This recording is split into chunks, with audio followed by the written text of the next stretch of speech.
The morning started like any other at Kepler Station.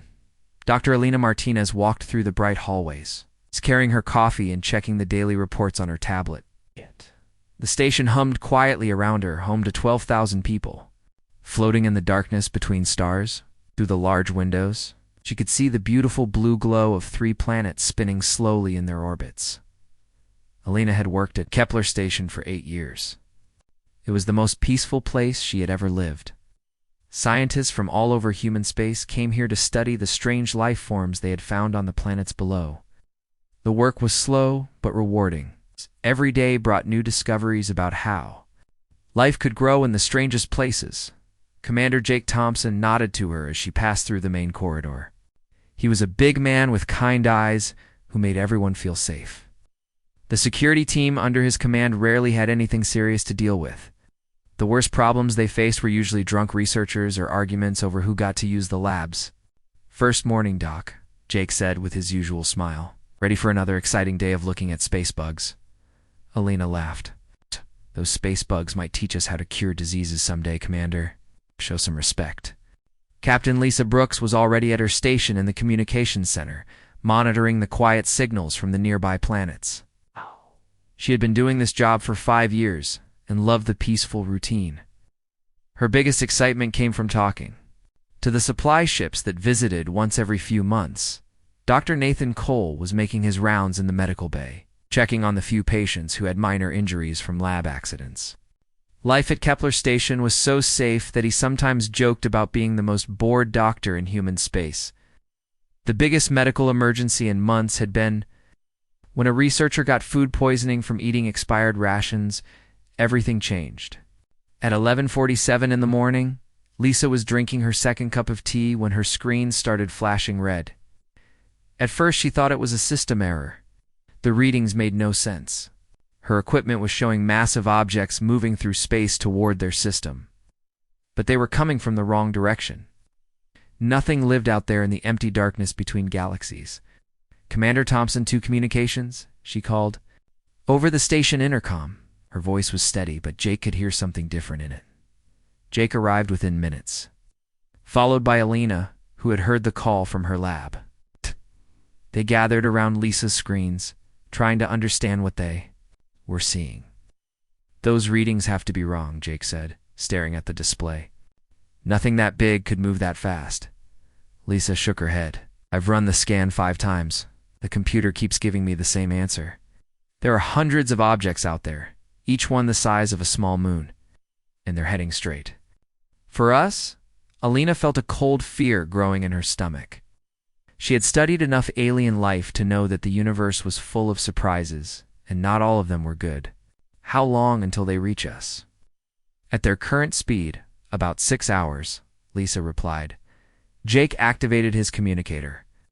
"All department heads to the command center immediately." This is not a drill. Within an hour, the truth became clear.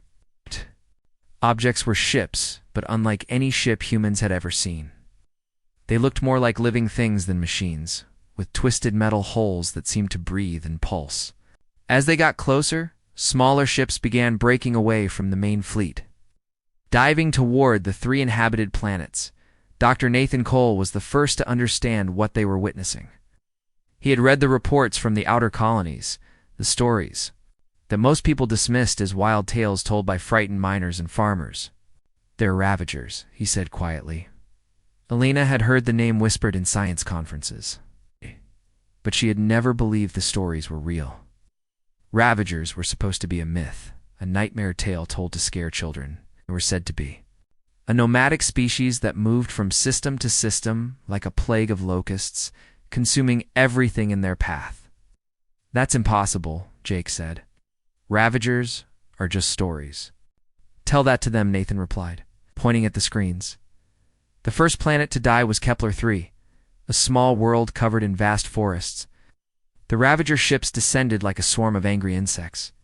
From the station, they could see the bright flashes as the alien weapons fired. Within 2 hours, the beautiful green world had turned brown and gray. The forests were gone. The cities were silent. Kepler 2 lasted a little longer. It was a water world with floating cities that housed 3 million people. The ravager ships dove into the oceans like hungry sharks. The water turned black as whatever they were doing poisoned the seas. The floating cities sent desperate messages for help, but there was nothing anyone could do. By evening, the planet was as dead as its neighbor. Jake tried to contact the colonies on Kepler 1, but the signals were full of static and screaming. The ravager ships had surrounded the planet like a net. Occasionally, they could hear fragments of messages from the surface. People begging for help, children crying for their parents. Then nothing but silence. Alina found herself in the communication center, watching the nightmare unfold. She had never felt so helpless in her life. 12,000 people on the station and millions more on the planets below. And there was nothing they could do but watch as an entire system died. "We need to send a distress signal," she said. Lisa looked at her with hollow eyes. "To who? The nearest human fleet is 3 weeks away. Even if they started coming right now, they'd arrive to find nothing but empty space." "We have to try," Alina insisted. "Maybe there's someone closer. Maybe there's help we don't know about." Jake made the decision. Send the signal. Broadcast it on all frequencies. If there's anyone out there who can help us, they need to know what's happening here. Alina sat down at the communication console and began recording. Her hands shook as she spoke into the microphone, knowing that these might be the last words. "Anyone would ever hear from Kepler Station? This is Dr. Alina Martinez at Kepler Station in the Vega system. We are under attack by hostile alien forces. They call themselves Ravagers. 3 planets in our system have been destroyed. Of people are dead. Our station's shields are failing, and we have nowhere to run. We have 12,000 civilians on board, including women and children. Anyone who receives this message, please help us. We're going to die out here." She paused, looking around at the faces of her friends and colleagues, people who had become like family to her over the years. Good people who had dedicated their lives to learning and discovery. None of them deserved to die like this. "The Ravagers are unlike anything we've ever seen," she continued. "Their ships seem to be alive. They don't just destroy planets, they consume them. Everything. The land, the water, even the air. They leave nothing behind but empty rock floating in space. If they're heading toward other human colonies, those people need to be warned. They need to evacuate or prepare to fight. Don't let what happened here happen to anyone else." Through the windows, she could see the Ravager ships turning toward the station. They moved slowly now, like predators who knew their prey had nowhere to run. "Our shields are down to 30%, Jake reported. "Maybe an hour before they fail completely." Lena keyed the microphone one last time. "This is our final transmission. If anyone is out there, if anyone can hear this, please remember us. Remember Kepler Station. And if you have the power to stop these things, do it. Don't let them spread to other worlds." End transmission. The communication array went dead as the first Ravager weapon struck the station's outer hull. The massive ship Judgment Day moved through the darkness of space like a metal mountain. Admiral Karen Walsh stood on the bridge, looking out at the stars through the huge windows. She had commanded this vessel for 12 years, leading it through battles across the Outer Rim territories. Her crew respected her, and her enemies feared her. The ship was one of Earth's most powerful weapons, 3 kilometers long and armed with enough firepower to crack a planet in half. But today, as she watched the stars drift by, Admiral Walsh felt something she rarely experienced: uncertainty. Lieutenant Maya Singh sat at her communication station, headphones pressed against her ears. She'd been monitoring deep space signals for her entire shift, listening to the usual chatter between trading ships and distant colonies. Nothing unusual, nothing that required the attention of a ship like Judgment Day. Then the signal came through. Maya frowned as she adjusted her equipment. The message was faint and broken, coming from very far away. She cleaned up the audio as best she could and played it through the bridge speakers. Dr. Alina Martinez's voice filled the command center, shaking with fear and desperation. The crew listened in silence as she described the attack on Kepler Station, the destruction of 3 planets, millions of people dead, a plea for help from anyone who might be listening. "When was this transmitted?" Admiral Walsh asked. Maya checked her readings. 4 days ago, Admiral. The signal has been traveling through space all this time. Admiral Walsh felt her jaw tighten. 4 days was too long. If the Ravagers had attacked Kepler Station 4 days ago, there would be nothing left to save. She had heard stories about the Ravagers from other fleet commanders. They were thorough in their destruction. Set course for the Vega system, she ordered. Maximum speed. Her second-in-command, Captain Dan Morris, looked at her with concern. Admiral, if the attack happened 4 days ago? I know, Walsh replied, but we have to check. There might be survivors. There might be escape pods that made it out. Judgment Day changed course and accelerated toward the Vega system. Admiral Walsh contacted Earth Command. She expected to receive orders for a standard rescue and recovery mission. Search for survivors, gather intelligence about the Ravager attack, and report back to headquarters. Instead, she received a priority message that made her blood run cold. The message came directly from General Frank Murphy, the head of Earth's military command. His face appeared on her private screen, and she could see that he looked tired, old, like a man carrying a weight too heavy for one person to bear. Admiral Walsh, he said. I'm sure you've heard the distress signal from Kepler Station by now. I'm sending you new orders. You are to activate Protocol 7 immediately. Admiral Walsh stared at the screen. Protocol 7 was something she had heard whispers about but never seen in action. It was classified at the highest levels, known only to a few dozen people in all of human space. Sir, are you certain Protocol 7 is ... I know what it is, General Murphy interrupted. And yes, I'm certain. The Ravager fleet is still in the Vega system. Our deep space sensors have been tracking them. This is exactly the opportunity we've been waiting for. The screen went dark and Admiral Walsh sat alone in her cabin, staring at the orders that had just appeared on her computer. Protocol 7 meant contacting the Wraith Division. It meant unleashing something that the rest of humanity wasn't supposed to know existed. Colonel. Ryan Hayes received the activation signal while he was sleeping in his quarters 3 decks below the main bridge. He had been waiting for this call for 2 years, ever since he had been assigned to Admiral Walsh's ship. He dressed quickly and made his way to a section of Judgment Day. That didn't appear on any official ship blueprints. The elevator required 2 different security codes and a hand scan before it would take him down to level 0. The corridor beyond was painted black and lit with red emergency lights. Only a dozen people on the ship even knew this level existed. Dr. Alex Turner was already waiting for him in the briefing room. Turner was a thin man with gray hair and eyes that seemed to see too much. He had been working on Project Nightmare for 15 years, ever since Earth Command had first learned about the hostile alien species that filled the galaxy. It's time, Turner asked. Colonel Hayes nodded. Admiral Walsh just received the activation order. The Ravagers are exactly where we need them to be. Turner opened a thick folder and spread photographs across the table. The images showed things that would have given normal people nightmares. Humans who had been changed, modified, transformed into something that barely qualified as human anymore. How many subjects do we have ready? Hayes asked.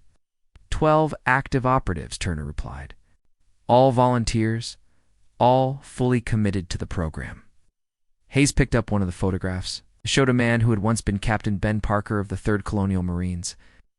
Now he was Subject 0, the first successful conversion in the Nightmare program. His body had been rebuilt with alien technology taken from defeated enemies. His mind had been trained to think like a predator. He no longer looked entirely human. What about psychological stability? Hayes asked. Turner shrugged. There. Stable enough for the mission. After that, it doesn't matter. An hour later, Admiral Walsh stood in a briefing room she had never seen before, looking at people who officially didn't exist. The 12 members of the Wraith Division sat around a table, and she had to force herself not to stare. They looked human, mostly, but something was wrong with each of them. Their movements were too quick. Their eyes reflected light like an animal's. When they smiled, she could see that their teeth had been replaced with something sharper. Subject 0 spoke for the group. His voice was calm and pleasant, which somehow made him more frightening than if he had growled or snarled. Admiral, we understand our mission is to engage the Ravager fleet in the Vega system. We're ready to deploy immediately. Admiral Walsh found her voice. How exactly do you plan to fight an entire fleet? There are hundreds of Ravager ships out there. Subject. Zero smiled, showing those terrible teeth. We're not going to fight them, Admiral. Fighting implies they have a chance to win. What we're going to do is much more efficient. Dr. Turner stepped forward with a tablet showing technical readouts. The Nightmare operatives don't use conventional weapons or tactics. They've been designed to be psychological weapons as much as physical ones. The Ravagers are predators, but they've never encountered anything like this. Colonel Hayes activated a star map showing the Vega system. Our intelligence indicates that the Ravager fleet is still feeding in the system. They'll be focused on consuming the resources from the dead planets. They won't expect an attack, especially not the kind of attack we're planning. Admiral Walsh looked around the room at the faces staring back at her. Some of them still looked mostly human. Others had been changed so much that she wondered what they had been like before the program got hold of them. What happened at Kepler Station? She asked. Were there really no survivors? The room went quiet. Subject Zero exchanged a look with Colonel Hayes before answering. Kepler Station served its purpose, he said simply. Something cold settled in Admiral Walsh's stomach. What do you mean? Dr. Turner closed his folder and stood up. Admiral, the Nightmare program has been in development for over a decade. We've been waiting for the right opportunity to test it under real combat conditions. The Ravager attack on Kepler Station provided that opportunity. You're saying you knew the attack was coming? We're saying that sometimes difficult decisions have to be made for the greater good, Colonel Hayes replied. The Ravagers have been a threat to human colonies for years. Now we have them exactly where we want them. Admiral Walsh felt sick. Those were innocent people. 12,000 civilians. Subject Zero stood up, and she could see how much bigger he was than a normal human. His muscles moved under his skin in ways that weren't quite right. Admiral, he said in that pleasant voice, in about 6 hours we're going to show the Ravagers what real Nightmare looks like. After today, they'll think twice before attacking another human colony. The people at Kepler Station didn't die for nothing. They died so that millions of other humans can live in peace. The briefing ended, and Admiral Walsh found herself alone on the bridge as Judgment Day approached the Vega system. She stared out at the stars and wondered what kind of military she was really serving, what kind of species humanity had become. In the depths of the ship, the Nightmare operatives prepared for their mission. They checked their equipment and reviewed their psychological profiles of Ravager behavior. They weren't preparing for a battle. They were preparing for a hunt.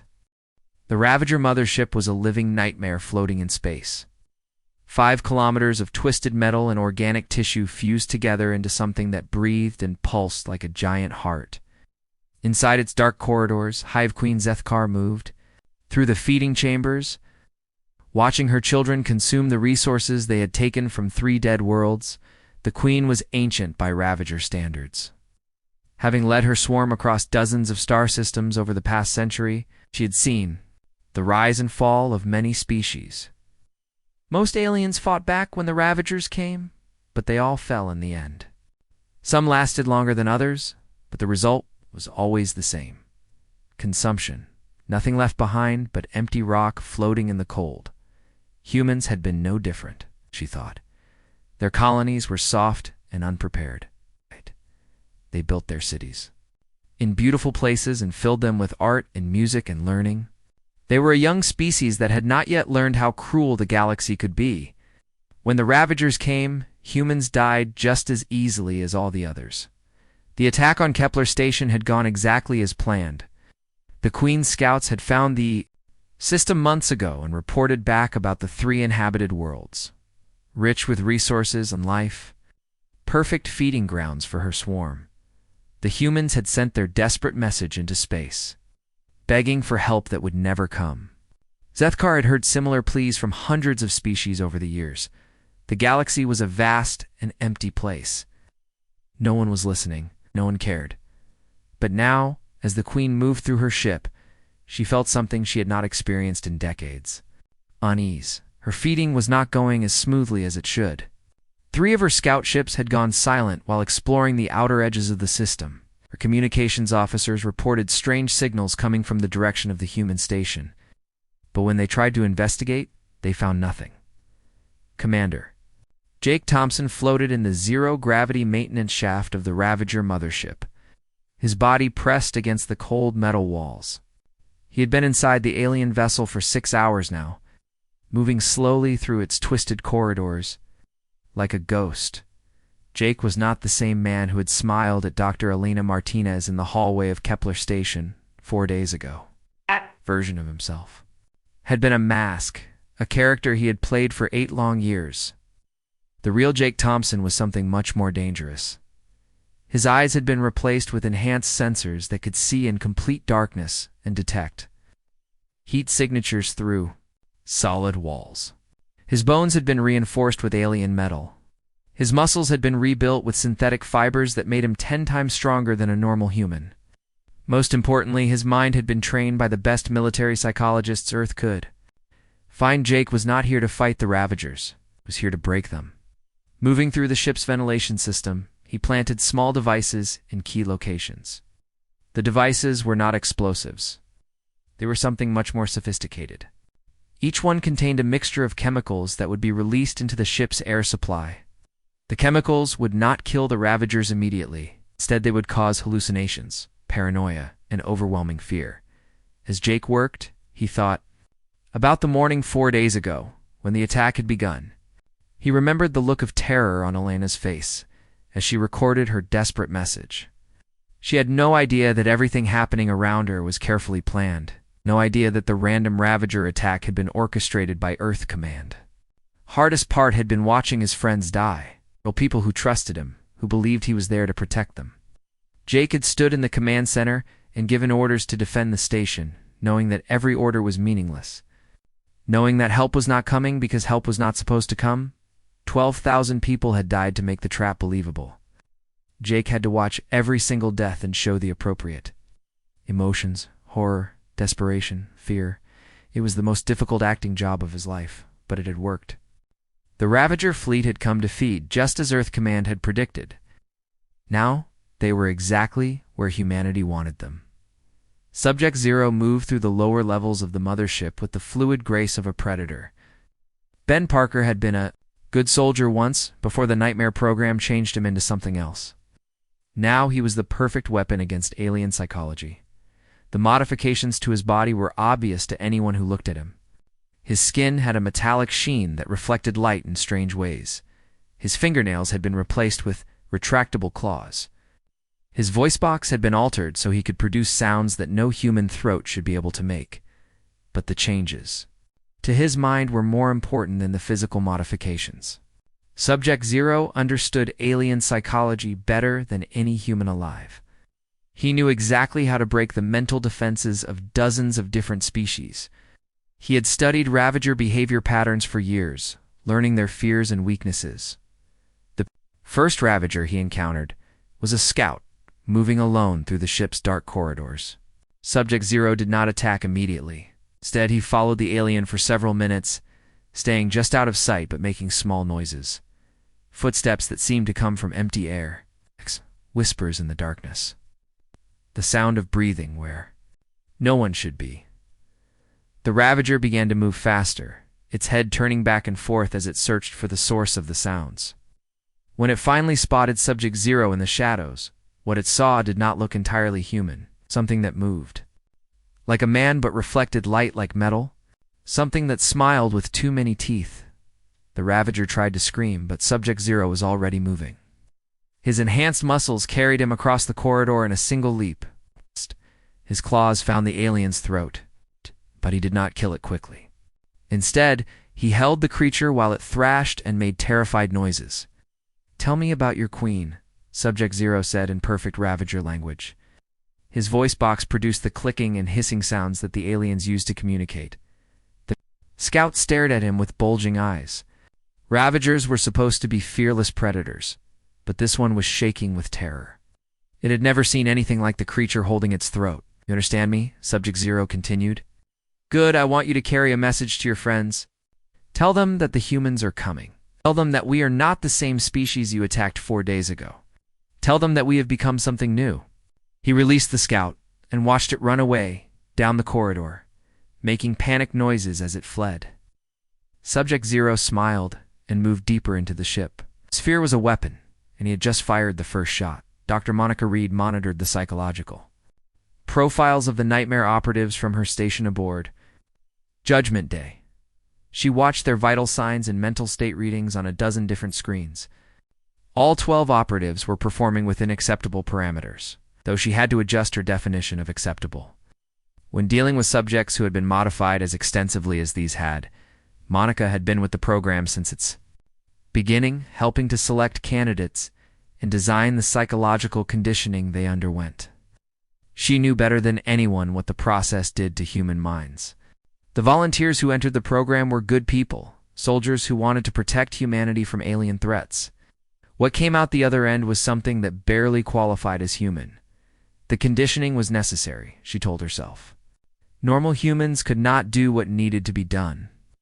They would hesitate at crucial moments. They would feel sympathy for their enemies. They would try to find peaceful solutions to problems that could only be solved with violence. The nightmare. Operatives felt no such hesitation. They'd been trained to see aliens as threats to human survival and nothing more. They could torture, kill, and terrorize without feeling guilt or remorse. They were the perfect soldiers for a galaxy that showed no mercy to the weak. But sometimes, late at night, Monica wondered if they had created something worse than the enemies they were fighting. Hive Queen. Zethkar received the first reports of intruders an hour after Subject Zero had begun his psychological warfare campaign. Her scouts described creatures that looked like humans, but moved with inhuman speed and grace. Things that appeared in the shadows and whispered threats in perfect ravager language. At first she dismissed the reports as hallucinations. Her feeding had been going on for days, and sometimes the process created strange side effects in the ship's atmosphere. But as more reports came in, she began to realize that something was seriously wrong. The intruders were not trying to damage the ship or rescue prisoners. Instead, they seemed focused on spreading terror among her crew, ravagers who encountered them came back changed, telling wild stories about demons that spoke like humans but moved like nightmares. The Queen tried to organize a defense, but her children were too frightened to follow orders properly. Fear was spreading through the ship like a disease, carried by whispered stories and panicked reports. Her crew jumped at shadows and saw threats in every dark corridor. This was not how battles were supposed to work. Enemies were supposed to attack with weapons and ships and armies. They were supposed to fight and die and be consumed. They were not supposed to crawl through ventilation shafts and plant psychological warfare devices and speak perfect ravager while smiling with metal teeth. For the first time in her long life, Hive Queen Zethkar felt true fear. Ambassador Chen Lu sat in her office on the diplomatic station at Proxima Base, reading the reports that had been coming in from across the galaxy. Each report was more disturbing than the last. She had been Earth's chief ambassador to the alien coalition for 6 years, working to build peaceful relationships between humans and the dozens of other species that shared this part of space. Now, those relationships were falling apart faster than she could repair them. The first report had come from a Kelrani merchant ship that claimed to have picked up a distress signal from the Ravager fleet. The message was impossible to understand at first because Ravagers never asked for help. They were the ones other species asked for help against. But the translation was clear. The Ravager Hive Queen was begging anyone who could hear her to come and save her people from the demons that had invaded their ships. Chen Lu had dismissed it as a mistake or a trick. Ravagers were known for their deception. But then more reports started arriving.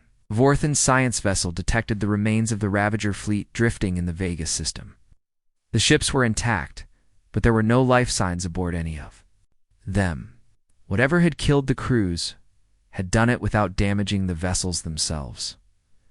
Then came the survivor. Testimony. Talshin was one of only 12 Ravagers who had escaped the massacre in the Vegas system. He had been a prisoner aboard one of their ships, captured during a raid on his home planet months earlier. When the human attack began, the chaos had allowed him to escape in a small pod. Chen Liu interviewed him personally, using translation equipment to understand his clicking, hissing language. What he told her made her blood run cold. The humans came from inside our ships, Talshin said, his voice shaking with remembered terror. It had been hiding there for days, moving through the walls like ghosts. They were not trying to escape or rescue anyone. They were hunting us. Hunting you how? Chenlu asked. They did not use weapons at first. They would appear in the shadows and whisper threats. They knew our language perfectly, better than some of us spoke it ourselves. They would follow individual crew members for hours, always staying just out of sight but making enough noise so we knew they were there. Talshin's claws scraped against the metal table as he remembered. Then they started taking people. Not killing them, just taking them away. We would find crew members hours later, alive but changed, broken. They would not speak or eat or respond. 2 commands. They just sat in corners and stared at nothing. Chenlu felt sick as she listened to the description. What did these humans look like? Like humans, but wrong. Their skin reflected light like metal. Their teeth were too sharp. They moved too fast and too quietly. And their eyes, ... Talshin shuddered. Their eyes were not human eyes anymore. No. The interview continued for 3 hours. By the end, Chenliu understood that humanity had crossed a line that could never be uncrossed. The species she represented to the galaxy was not the same species that had first made. Contact 30 years ago, General Frank Murphy stood in the secure briefing room at Earth Military Command, looking at the faces of a dozen senior officers. These were the men and women who commanded humanity's fleets and armies across known space. They were good soldiers who had spent their careers protecting human colonies from alien threats. None of them knew about Project Nightmare until today.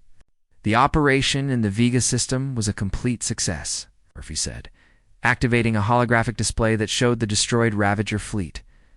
Every enemy vessel was neutralized with 0 human casualties. Colonel Sarah Blake, commander of the 4th Fleet, raised her hand. Sir, how exactly were the Ravagers defeated? The reports I've seen don't mention any major battle. Murphy had been dreading this question. Operation was carried out by a classified division that reports directly to Earth Command. The details are need-to-know only. With respect, sir. Blake replied, I think fleet commanders need to know what kind of weapons we're deploying in their names. My ships responded to the distress call from Kepler station. My crews are asking questions about what happened out there. Murphy sighed and activated another display. This one showed photographs of the Nightmare operatives before their conversion. Normal-looking soldiers with kind faces and proud smiles. He did not show the after pictures. Ladies and gentlemen, for the past 15 years, Earth has been developing.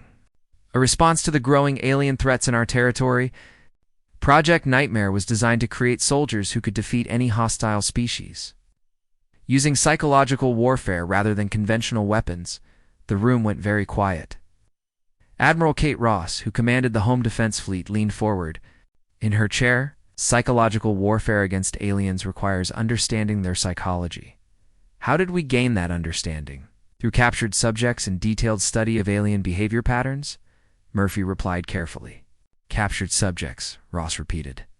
You mean prisoners? Aliens we've been experimenting on. Murphy did not answer directly. The program has volunteers only. Every operative chose to undergo the modifications. Captain Amy Foster, the youngest officer in the room, spoke up. What kind of modifications are we talking about, sir? Murphy showed them a video from a training exercise. On the screen, a human-shaped figure moved through a mock alien facility with inhuman speed and grace. When it encountered target dummies representing hostile aliens, it did not simply destroy them. Instead, it seemed to toy with them, using fear and psychological pressure as weapons. Jesus Christ, Foster whispered. What have we done to those people? We've given them the tools they need to protect humanity, Murphy replied. The galaxy is not a peaceful place. Every species we've encountered sees us as either prey or competition. The Nightmare operatives level the playing field. Admiral. Ross stood up from her chair. General, I've spent 20 years fighting to protect human colonies. I've seen what aliens can do to our people. But this, she gestured at the screen. This is not protection. This is something else entirely. This is survival, Murphy said. Firmly, the Ravagers had destroyed 17 human colonies before we stopped them in the Vega system. 17 colonies with millions of innocent people. The Nightmare Division ended that threat permanently. Foster was reading through a report. On her tablet, "Sir, according to this intelligence briefing, we knew about the Ravager attack on Kepler Station before it happened. We let it happen." The room erupted in angry voices as the officers realized what Foster had discovered. Murphy raised his hand for silence. Kepler Station was evacuated before the attack. He lied smoothly. "The civilians you saw in the distress. Recordings were volunteers who stayed behind to make the trap believable." Foster shook her head. "That's not what this report says, sir. It clearly states that 12,000 actual civilians died to maintain operational security." The meeting ended badly, with several officers requesting immediate transfers and others demanding full disclosure about Project Nightmare. Murphy watched them leave and knew that word would spread quickly through the human fleet. Soon, every ship captain and colony administrator would know what Earth Command had done. 3 weeks later, the Alien Coalition held an emergency session on the neutral station at Wolf. 359 representatives from 47 different species gathered to discuss what they were calling the human problem.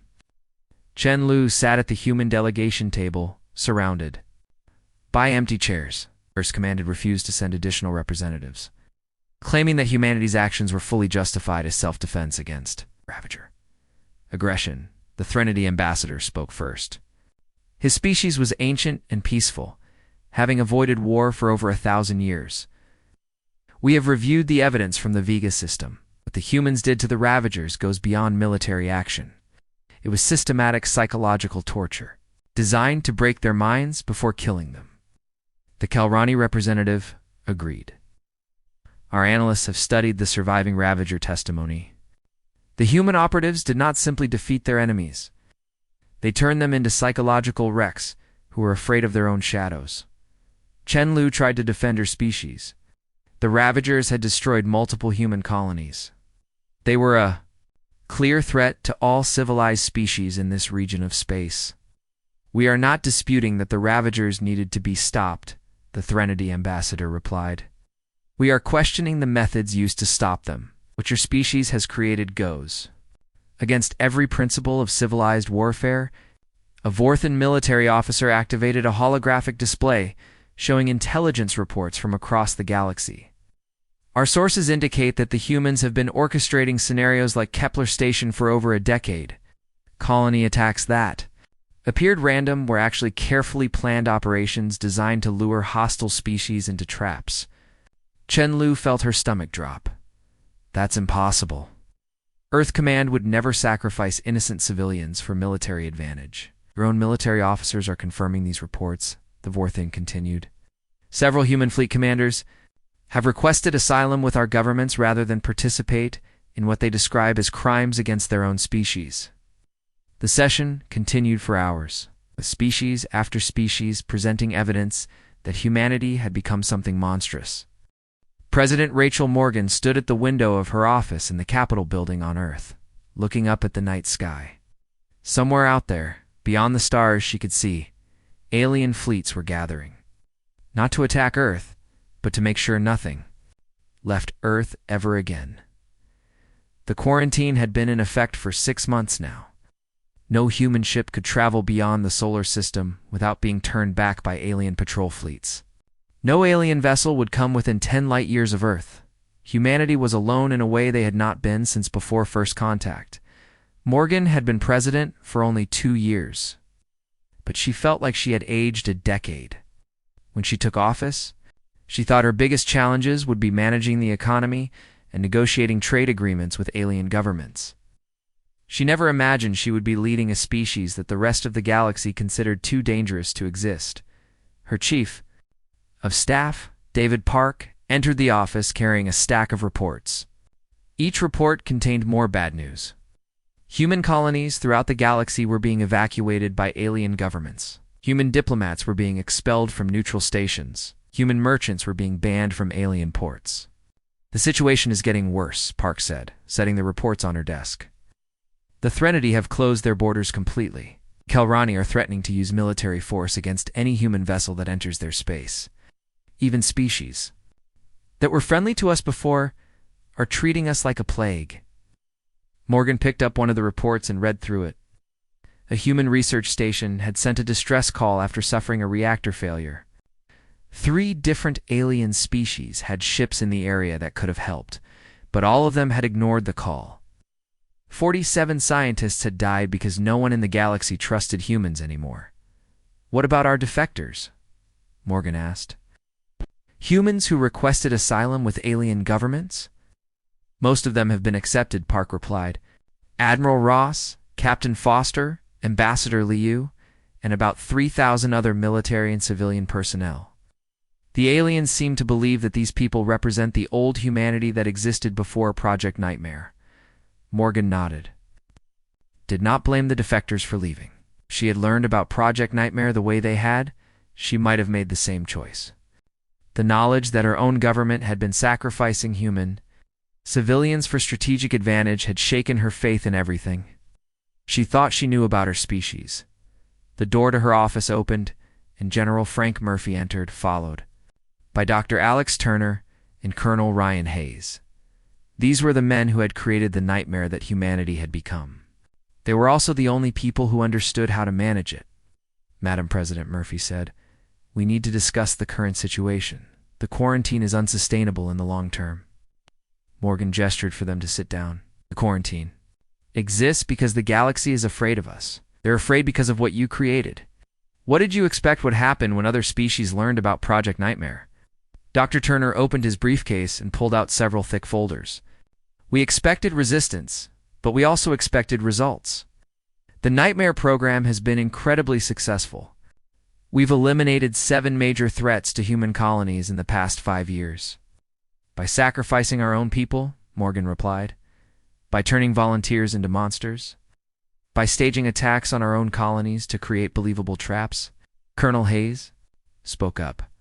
Madam President, every operative in the Nightmare program volunteered. They knew what they were signing up for. They wanted to protect humanity from alien threats. Did they know they would stop being human? Morgan asked. Did they know they would become something that even other humans fear? The room went quiet. Through the window, Morgan could see the lights of the city below.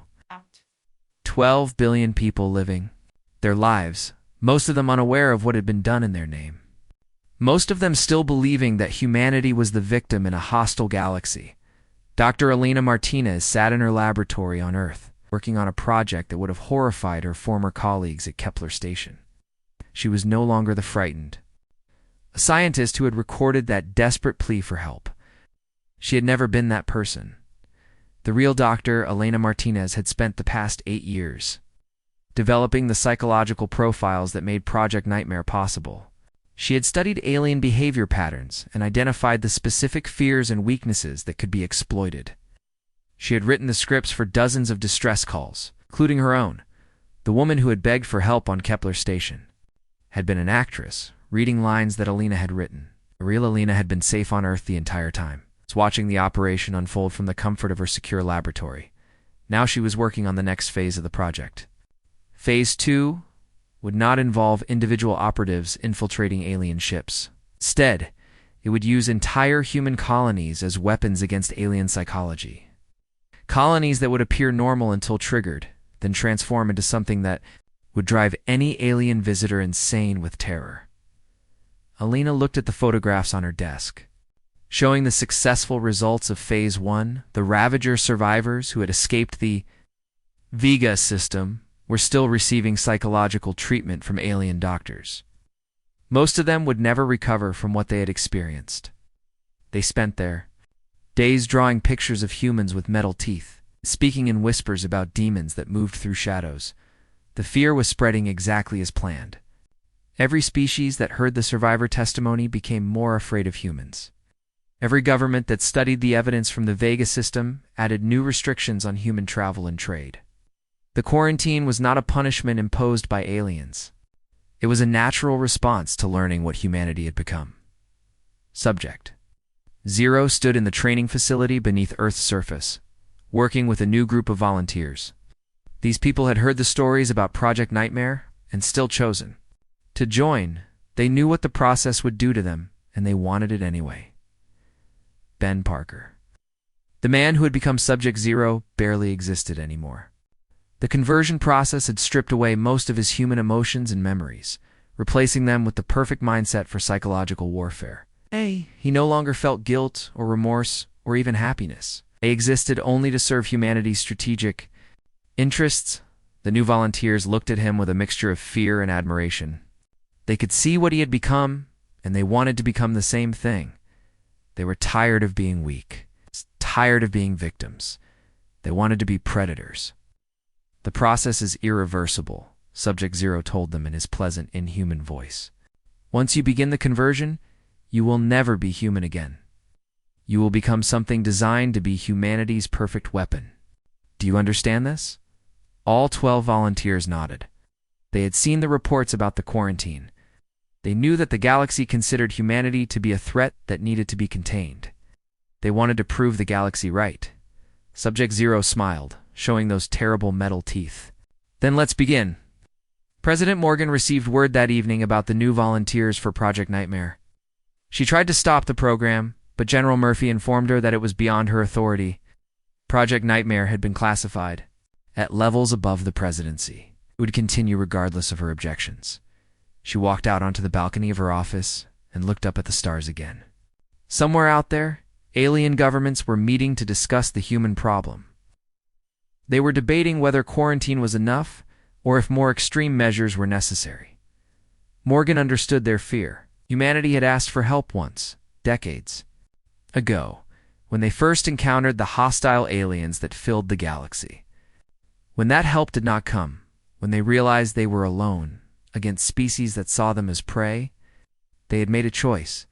They had chosen to become something worse than any threat they faced. The galaxy had.